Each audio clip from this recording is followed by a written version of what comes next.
ఆయన 21వ అధ్యాయం ప్రకటన గ్రంథం 3, 4, 5 వచనాల్లో సింహాసనాసీనుడైన వాడు ఈ విధముగా సెలవిచ్చుచున్నాడు, ఇదిగో నేను సమస్తమును నూతన పరచుచున్నాను, క్రొత్త ఆకాశము క్రొత్త భూమిగా తయారు చేసేటటువంటి అగ్నిలో పుటము వేసి బయటకు తీసినట్లుగా ఈ ప్రపంచాన్ని పునరుత్థానము చెందించే పనిలో నిన్ను నన్ను వాడుకుంటున్నాడు. That is your king. ఆ రాజు వచ్చాడు, ఆ రాజు పని మొదలెట్టాడు. ఎలా మొదలెట్టాడు? ప్రతి సమాజాన్ని పట్టుకోవటం ద్వారా, ప్రతి ప్రభుత్వాన్ని ప్రభావితం చేయటం ద్వారా.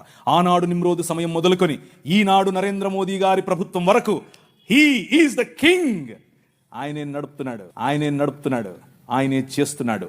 మన జీవితాలను మరింత ప్రభావవంతమైనదిగా చేయటానికి ఈరోజు భారతదేశం అన్ని దేశాల కంటే రిలీజియస్ మైనారిటీస్ పైన ఒత్తిడి తీసుకుని రావడంలో, వారిని హింసించడంలో ప్రపంచంలో ర్యాంక్ నంబర్ 1 మనం.